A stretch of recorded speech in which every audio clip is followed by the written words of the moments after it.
Welcome back everyone to the OrCAD X layout tutorial series. We are now on the last video where we're going to be talking about manufacturing files. Again, my name is Adam Fuchs. I am a product engineer at Cadence Design Systems. And in this video, we're going to be exporting some Gerber files and also looking at some ways to create documentation using the new LiveDOC feature. So let's go ahead and get started. If you've been following along, you can continue to work on your board. If you want to download the board in its current state, look for the how-to_manufacturing.brd file and go ahead and download it and follow along. So we've pretty much finished everything we need to do on this board. I've made probably some small adjustments, and due to that, you can see that my shape islands are showing as out of date. I can quickly refresh those just by using the properties panel on the right side. And then we still have the one DRC error, which is this package to place keep in spacing. This is something that we're okay with because the component is meant to hang over the board just a little bit. Again, this is a USB Type-C connector and we want it just to stick out a little bit. What we can do is, while selecting the DRC, on the properties panel on the right side, we can wave it and add a comment. And I can just say this is meant to hang over by 1.1 millimeter. Let's just verify that it's 1.1 millimeter.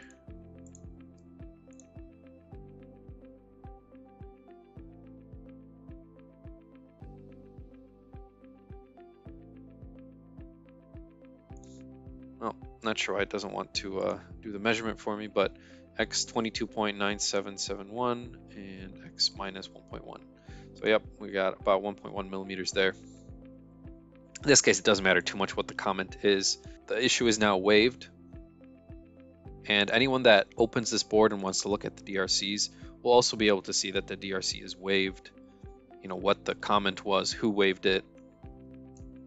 And then if at some point this component gets moved, then this DRC will be remade.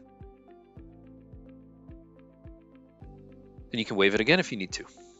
Okay, now for manufacturing, everything for manufacturing and the outputs of your board is done through the manufacturing tab at the top. Go ahead and select export to manufacturing and you will see a new pop-up with all the different options available.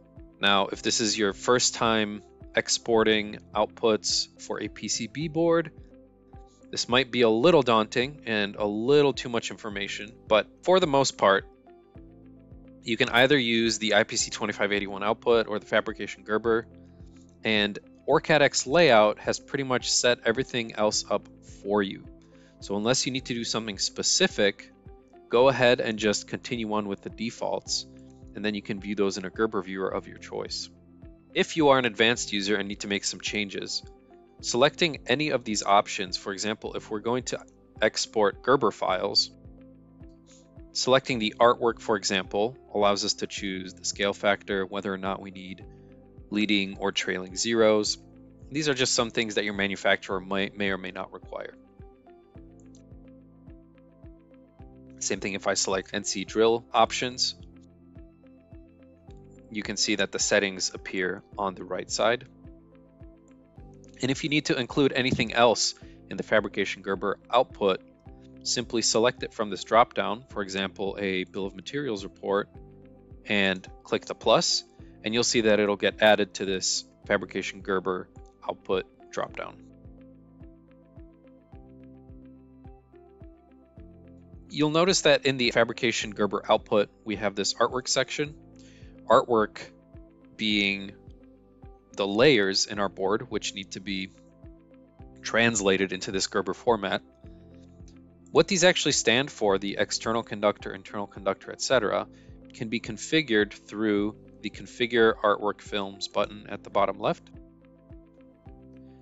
And this brings up another pop-up. Again, this should all be set up for you by default by OrCAD X layout. However, if you need to make some adjustments, maybe for example for the silkscreen layer you added another custom layer and you need to make sure that it gets included, you can include it by simply selecting, for example, your drawing format title block. And then you'll add it and it'll get added to the silkscreen artwork layer, which would then appear here. But as I mentioned, all of these are pretty much already set by default for us, so we can just hit OK. And then let's go ahead and export the Gerber files. Select export, say yes.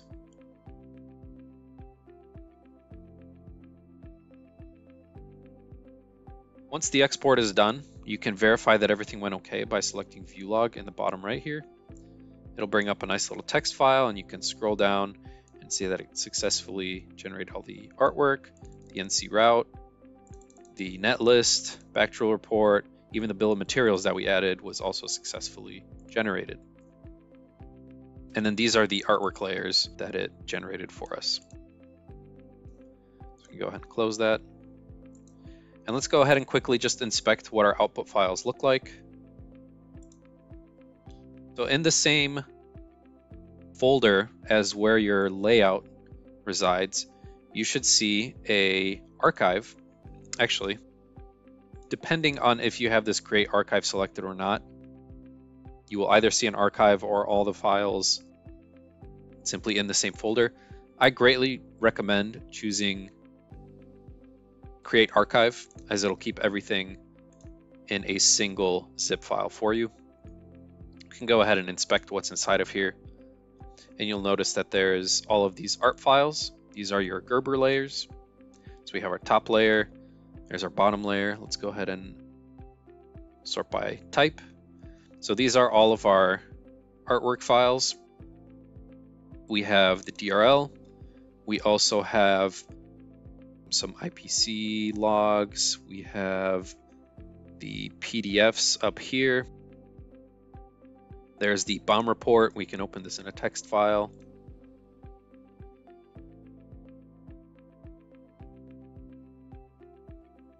And you'll see that we have some basic BOM information. Now, bills of materials are normally better suited for generation from the schematic side, so in OrCAD X. But it's just something that we selected in our output, and we have it here. And yeah, so you can take this zip file and send it off to your manufacturer, and that should more or less contain everything you need for the board to get manufactured. I myself will be getting this board manufactured just to make sure everything works okay, and we'll see how it goes. One other thing that you might also want to do is generate some assembly drawings. To do so, just head into the manufacturing menu and select LiveDOC. Now I happen to already have one for this file, so I'm going to go ahead and delete it. And let's create a new one.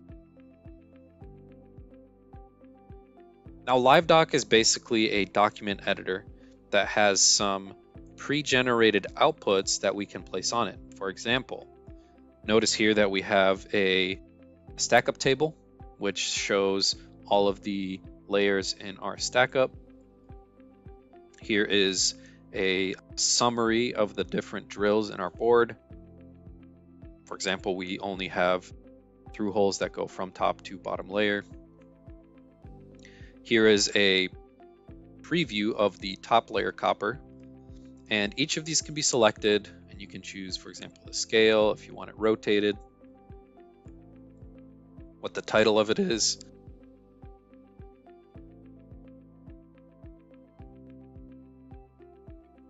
And then any of these views that you see on the left side here, for example, we can add the second layer, can also be dragged and dropped onto this page.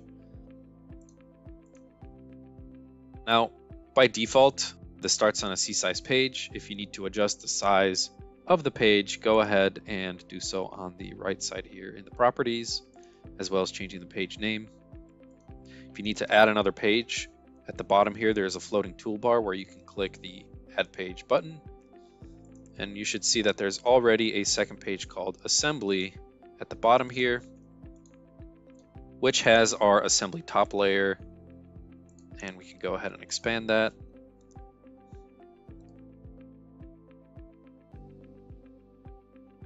And what this includes is actually the board outline as well as the assembly top layers sort of pre-generated or predefined for us.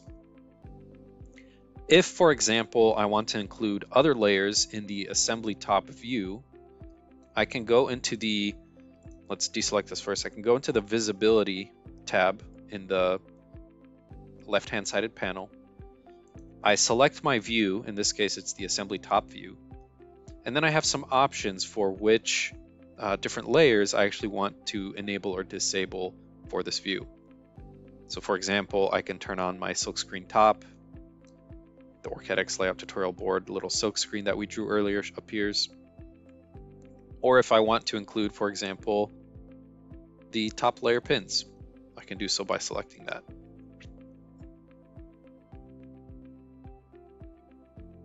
And one additional thing that you can do is also add some dimensions and drawings and different notes to your assembly document. If we select this option here, this is the linear dimension. Notice that it'll snap to corners. You can also turn on snapping for other objects such as segment midpoints, pin centers, etc. So we can snap, snap, and get a linear dimension that we can then, by selecting, adjust the properties for example, set it to size 20. Let's make it in millimeters. Change the line width, make it maybe orange, and let's add some trailing zeros. And then we can set this as default so that if we add another linear dimension, then it should follow that same format. There we go. So you can use the different options. There's linear, there is ordinate, there is angular dimensions you can add. You can also place general drawings of arcs, shapes, lines, polygons, texts. You can also paste images into your live document. Anything that you would need to help whoever is assembling the board assemble it for you successfully. I'm going to go ahead and close this. One thing I want to mention is that LiveDOC always exists inside of your design. So at any point, you can always go back to manufacturing, LiveDOC, and open back up your LiveDOC and make edits. If I make a change to the board, let's just say, for example, that let's move this diode over here.